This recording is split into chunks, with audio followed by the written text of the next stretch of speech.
안녕하세요. LA의 비투쇼입니다. 이번 주는 매우 중요한 한 주가 될 것 같은데요. 제가 이렇게 자주 말씀드리나요? 그런데 이번에는 진짜로 중요한 한 주입니다. 뭐 예전에도 중요했지만 이번에는 특히나 중요한 이벤트들이 줄을 서서 기다리고 있습니다. 한번 확인해 보도록 하겠습니다. 자, 먼저 비트코인 현물 ETF 상황을 함께 확인해 보도록 하겠습니다. 자, 제 뒤에 맨 오른쪽 초록 색깔 막대기가 지난주입니다. 굉장히 좋은 모습으로 상승하고 있죠. 이번 주는 어떻게 이 움직임이 연결될 것인가? 지난주에 무슨 일이 있었죠? 많은 금융기관들이 13F 파일링을 제출했습니다. 본인들이 보유하고 있는 금융자산을 보고해야 되는데 거기에 비트코인 현물 ETF가 어마어마하게 들어 있었다. 양이 많은 건 아닌데 많은 기관들이 900개가 넘는 기관들이 비트코인 현물 ETF를 전략적으로 매집을 하고 어떤 기관들은 간을 보는 차원에서 한번 찍어 먹어보는 그러한 상황이 확인되었습니다. 자, 화면에서 보시는 건 비교를 위해서 1월 달에 출시된 여러 ETF와 그 ETF를 보유하고 있는 기관들의 숫자입니다.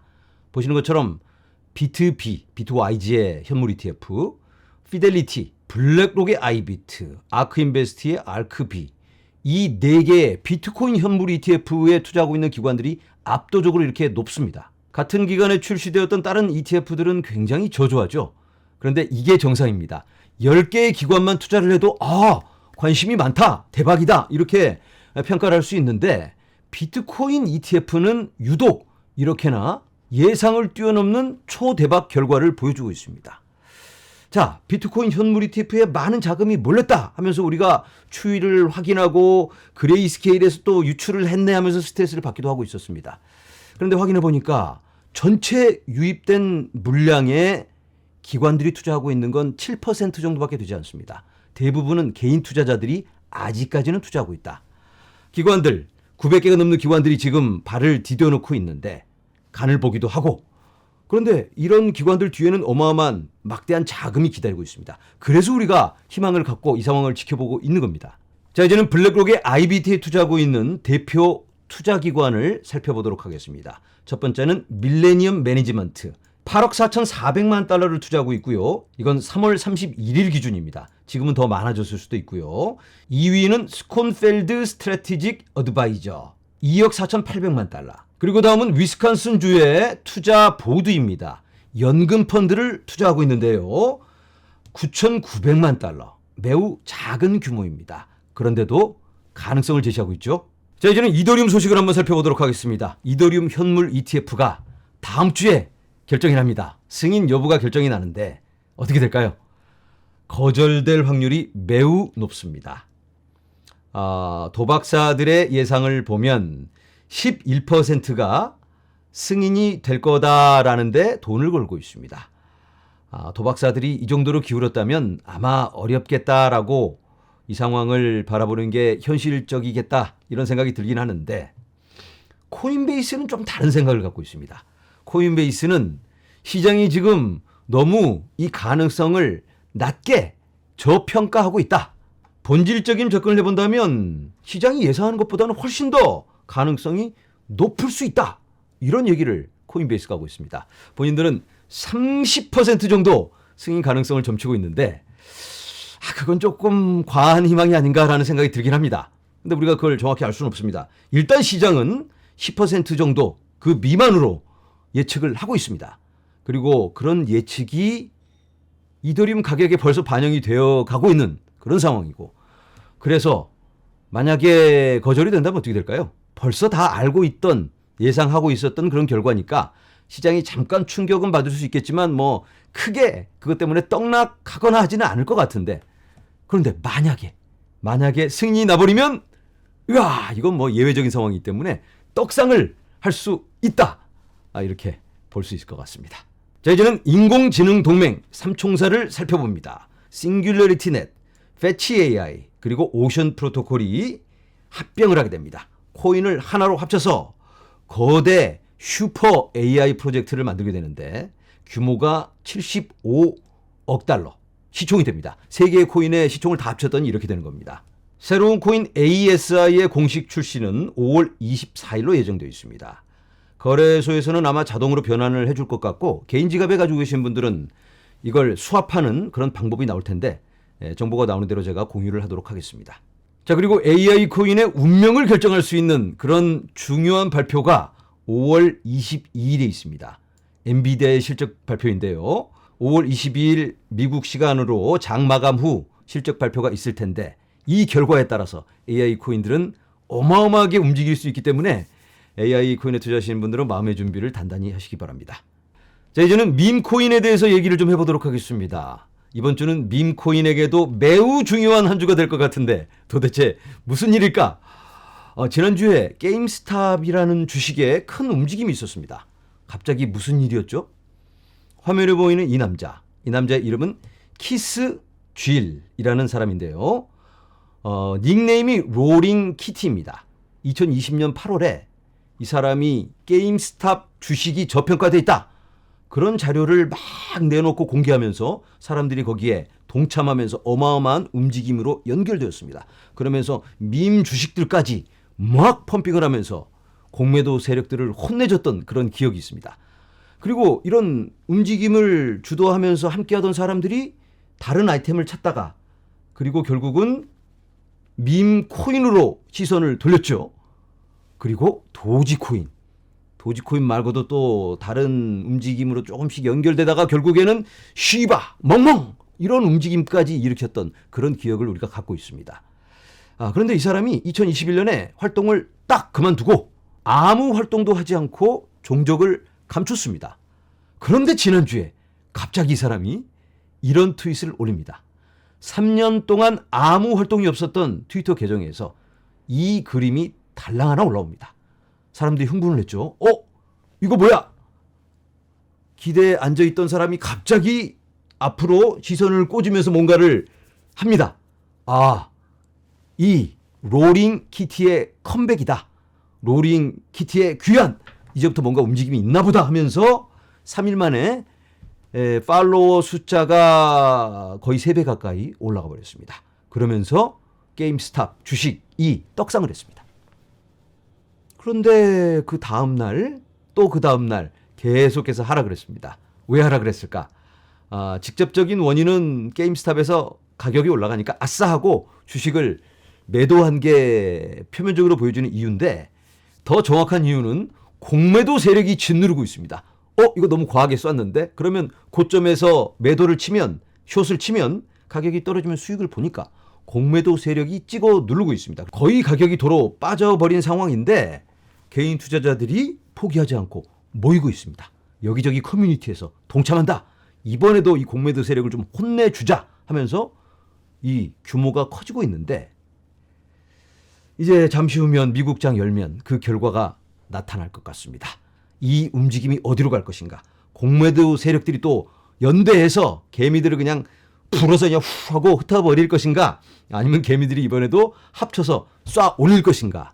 힘겨루기가 시작되고 있는데 그 결과는 곧 보여질 것 같고요. 그리고 이런 움직임이 잠깐 반짝하고 사라질 것 같지는 않고요. 이런 밈 주식, 밈 코인, 밈 활동이 이번 사이클에서도 큰 부분을 차지할 걸로 예상이 됩니다. 2021년 같으면 밈 코인 거래가 굉장히 제한적이었는데 지금은 여러 빠른 값싼 수수료를 제공하는 플랫폼이 많다 보니까 여기저기서 쉽게 밈코인을 만들어낼 수 있고 거래도 쉬워졌습니다. 솔라나라든지 베이스 그리고 아발란체에서는 밈코인 펀드까지 마련한 상태입니다. 그래서 이러한 움직임도 우리가 주시를 해볼 필요가 있겠다. 밈코인 투자하시는 분들은 이번 주에 긴장하셔야 될 것 같습니다. 자, 이제는 이번 주에 있을 가장 중요한 내용입니다. 가장 중요한 내용 집중해 주시기 바랍니다. 자, 화면에 보이는 이 기사 제가 지난 영상에서 소개한 바가 있습니다. 미 상원 은행에 대한 SEC 암호 규칙을 뒤집는 결의안 통과. SEC가 은행들한테 암호화폐 수탁 서비스를 하려면 1대1로 암호화폐에 있는 만큼 현금을 가지고 있어라. 이런 말도 안 되는 요구를 하고 있습니다. 그래서 이건 결국 암호화폐 미국에서 나가라. 우리는 못한다. 하지 말라는 얘기입니다. 미 의회에서. 아니 암호화폐가 아무리 싫어도 이건 아니지 하면서 이걸 뒤집는 법안을 통과를 시켰습니다. 하원에서 통과시키고 상원에서까지 통과를 시켰는데 지난 영상에서 나눈 것처럼 60대 38로 민주당 의원까지도 찬성표를 던지고 있습니다. 자, 조 바이든 사인을 할까 말까 고민을 하고 있을 텐데 하자니 자기네들의 아젠다가 무너지는 상황이고 안 하자니 본인들의 조직에 금이 갈 수도 있는 그런 상황으로 연결될 수 있으니까 고민이 깊을 것 같은데 이 결정을 10일 안에 해야 됩니다. 지난주 금요일부터니까 다음 주 월요일 또는 화요일이 마지막 날입니다. 어쩌면 그 전에 다가오는 이번 주에 사인을 할 수도 있고 아무 얘기도 안 하고 통과를 그냥 묵인해서 시켜줄 수도 있습니다. 이게 굉장히 중요할 것 같은데 만약에 바이든이 에이 그래 뭐 나는 개인적으로 싫은데 우리 동료 민주당 의원들이 찬성을 하니까 뜻을 같이 할 수밖에 없다 이러면서 이유를 대고 혹시 승인을 해준다면 코인 떡상하겠죠. 그런 기대가 있고요. 그리고 또 한 가지 법안이 나와 있습니다. 피트 21 이런 법안이 나와 있는데요. 이 법안은 금융혁신 그리고 기술 21세기를 위한 금융혁신과 기술에 대한 법안입니다. 암호화폐를 CFTC가 관할하게 하자라는 내용인데요. 이번 주에 투표를 하게 되는데 찬성표가 더 많이 나와서 통과하게 되면 어떻게 될까요? SEC가 아닌 CFTC가 주도해서 암호화폐를 관할한다. 이런 내용이니까 코인 시장이 뜨겁게 반응할 수가 있다. 이런 기대를 해볼 수 있을 것 같습니다. 부디 긍정적인 결과가 나오기를 기대해 봅니다. 자, 이제는 잠시 쉬어가도록 하겠습니다. 그렉 스콘이라는 사람이 이런 트윗을 올렸습니다. 내가 1700개의 비트코인을 6센트에 샀는데 그걸 30센트에 파는 게 아닌데 지금은 8달러가 되고 말았어. 이런 트윗을 올렸습니다. 1700개 비트코인 6센트면 한 80원 80원에 산 비트코인을 이 사람이 30센트니까 400원에 팔아버렸습니다. 5배 먹었으면 팔아야 되죠. 수익 실현 해야 되겠죠. 그런데 8달러가 돼버렸습니다. 10,000원이 돼버렸습니다. 이 트윗을 올린 날짜는 5월 16일 2011년입니다. 와, 샀다 팔았다 잘못하면 이런 결과로 연결될 수 있겠죠. 비트코인이 뭔지 모르고 이 사람은 샀을 테니까. 그래서 우리가 투자하고 있는 코인 뭔지는 알고 본질을 파악하고 투자를 하자라는 말씀을 드리고 트레이딩 잘못하면 또 샀다 팔았다 조금 저점에 사려다가 기회를 놓치는 경우가 있습니다. 이 사람처럼 여러분들 트레이딩 잘하고 계시나요? 우리가 계획은 그럴싸합니다. 지금 좀 과열된 것 같으니까 조금 팔아서 조정 오면 저점 매수해서 수량을 좀 늘려볼까? 그리고 지금 분위기가 이번 달에는 조금 하락할 것 같고 그리고 7월 달에는 올라갈 것 같으니까 그쯤 가서 내가 매도해서 물량을 좀 털어내야 되겠지? 뭐 이런 계획을 갖고 그리고 또 다른 코인으로 옮겨가기도 하고 여러 전략을 갖고 있습니다. 하지만 현실은 그게 쉽지 않죠. 시도하려다가 처참한 결과를 맞이하기도 합니다. 자, 우리들의 그러한 상황 영상으로 표현해 봅니다. 이게 우리가 원하는 겁니다. 이런 스트래티지로. 그런데 현실은 바로 이런 모습 자빠지고 일어나려다가 에구 이거 너무 굴욕적인 결과예요. 우리는 이런 걸 원하는데 우리는 이걸 기대하고 트레이딩을 사고 팔고를 했는데 현실은 바로 이런 모습이 아닌가. 참 민망하죠. 이런 굴욕적인 상황에 처해 있는 분들도 계시죠. 자, 그래서 우리가 현실을 직시해야 된다. 우리는 이런 사람들이 아니다. 여러분들 너무 무리한 접근하시면 안 됩니다. 우리는 이런 사람이다. 그래서 본인들에 맞는 전략과 본인들에 맞는 선택을 하셔야 합니다. 네, 우리가 욕심 부리지 말고 안정적이고 현실적인 선택을 해야만 되겠습니다. 오늘은 여기까지입니다. 여러분 감사합니다.